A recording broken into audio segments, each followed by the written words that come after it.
looked at it in the papers before I was going to go to court.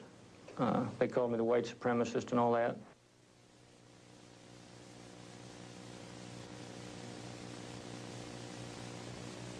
It's victims of demonization that we all are victims of. When the federal government decides that it's going to prosecute somebody, they sort of demonize them.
To ring out. Well, do you want to give your federal agents that leeway to just say when they kill American citizens that things just went wrong? We just have a mother here dead, we have a little boy dead, and that just things went wrong.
During the Weaver trial, it was admitted by federal agents that they had been ordered to kill the Weavers regardless of any threat family members posed to government personnel. Now I want you to think about how serious that is. What was the charge against Vicki Weaver? What crime against the state had she committed that warranted her execution by the federal government? Indeed, she was not charged with any crime whatsoever, yet the U.S. government ordered her shot on sight, a virtual killing. It was murder in the first degree. It is cold-blooded, ritualistic, social purification because the Weavers held a viewpoint not politically correct. The Weaver case, along with the Branch Davidians, proves we are in the middle of the final battle for the Constitution of the United States. There are many, many enemies within America that want to get rid of our Constitution and destroy our rights. The war has now shifted from a paper and legal war to an overt shooting war, and we feel it's going to get far worse. They came against this thing to see what the reaction of the American people would be, and they found out that the American people cheered them on. So we are ready for a complete takeover. Spotlight put out a small publication on FEMA in case of emergency. Executive orders, Blueprint for Dictatorship, also is one of their publications. Now, an executive order is issued by the President of the United States. It does not go through the Senate or the Congress. He merely issues it. It's put in a federal register, and within 30 days it has full effect of law, and nobody passes upon it. Now, that's fine, and he has some rights to do that, but not contrary to the Constitution of the United States.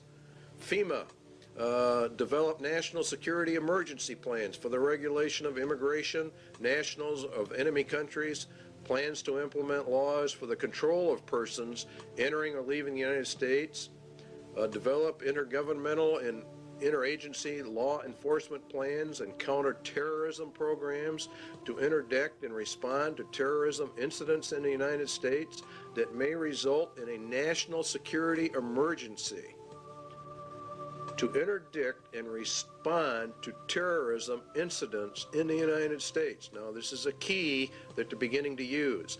Under the new Crime Control Acts, particularly under the Crime Control Bill number 8, which is now before the Congress, a protester can be charged with terrorism. And this paves the way for the government to declare all those who oppose the New World Order as terrorists and therefore imprison them because you will be a political dissenter. To develop law enforcement plans to respond to civil disturbances. These people know perfectly well there's going to be major disturbance when this thing finally comes in. So they want all bases covered by law. So that's their rationale. They will legally be able to do this. You don't think it's going to happen. This is exactly the executive order issued by George Bush to quell the Los Angeles riots. LA went under martial law. Very few people understand what that means, but it means, in essence, that the Constitution in Los Angeles was totally suspended. And it says in there that units and members of the armed forces of the United States and federal law enforcement officers will be used to suppress the violence. In other words, they're federalizing everything, and that's what happens under martial law, and to restore law and orders. They can also call up members of the National Guard. That's a key point. They're militarizing the nation. They're putting it under military law. If Americans do not want the New World Order and they resist, America will go under immediate martial law rather than through the staged program into a martial law system, which is what the UN is. Also included to coordinate all federal agencies assisting in the suppression of violence and the administration of justice. Martial law suspends the Constitution of the United States.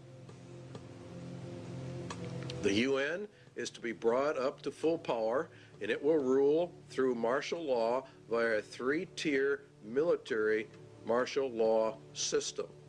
The first one we're going to actually look at is called FinCEN, and FinCEN, from the data we can get, it's not only a financial controlling sector, but it has to do with other things.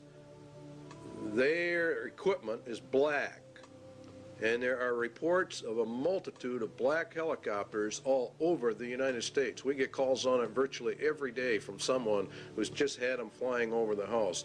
The FAA says that the black paint schemes are used on helicopters by the Drug Enforcement Agency and the U.S. Army Special Operations.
Here is a map of FinCEN locations in the United States, and these are confirmed, they claim. We have not been able to verify it. We're bringing this to you strictly unverified for troop deployment locations in the United States of America. There's been a fairly consistent reporting in Montana of UN combat groups. They are in reality the top tier in the UN system, and entrance to the U.S. was by presidential executive order 11-1190, signed by President Bush. And there are many battle group locations, and there are many multi-jurisdictional task force police, which are the third tier, or the lowest, on the UN police force. And it is in reality, from what we can gather, is the federalization of the police forces in America and putting them in reality under the United Nations command, which we go under. And that would be for the detention centers, concentration camps for dissenters are part of this overall system for the roundup of people. Now, one of the largest ones is in Alaska. The Alaskan camp is the biggest, being over 1 million acres, and it's located just outside of Fairbanks, according to reports, and it's serviced by a spur line called the Alaskan Railroad. That's very interesting because under the emergency orders under FEMA, one of the railroads that gets activated and falls under their control is the Alaskan Railway. And so we're beginning to find out that all of this goes together. The Alaskan camp was purchased under a mental health bill, and of course you have to understand that they are using mental health as one of their primary methods of warfare. The Iron Mountain recommendations for an inquisition for social purification are also confirmed by the Lord Jesus Christ. Then shall they deliver you up to be afflicted, and shall kill you, and you shall be hated of all nations for my name's sake. This is predominantly a move against Christians and Jesus Christ. And he shall speak great words against the Most High, and shall wear out the saints of the Most High, and think to change times and laws. See, that's exactly what they're doing right now. They're changing all the laws. And it was given unto him to make war with the saints, and to overcome them, and power was given him over all kindreds, tongues, and nations. And in Revelation 17, and I saw the woman drunken with the blood of the saints, and the blood of the martyrs of Jesus. And this is actually, you're going to find out, has much to do with the United Nations. Iron Mountain substitute for war blood games has been, in effect, implemented and is being carried out. Ecological, considering the shortcomings of war as a mechanism of selective population control, it might appear that devising substitutes for this function should be comparatively simple. In other words, war kills off some people, and so now we have to have an ecological substitute for that function, and it really boils down to total population control. Current trends in warfare, the increased strategic bombing of civilians, and a greater military importance now attached to the destruction of sources of supply as opposed to purely military bases, strongly suggests that a truly qualitative improvement is in the making. In other words, as we phase down the war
Well, do you want to give your federal agents that leeway to just say? In the papers before I was going to go to court. They called me the white supremacist and all that.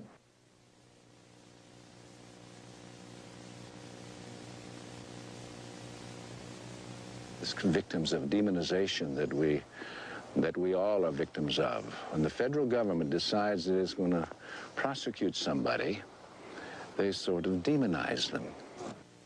When they kill American citizens, that it just went wrong. We just have a mother here dead, we have a little boy dead, and things went wrong.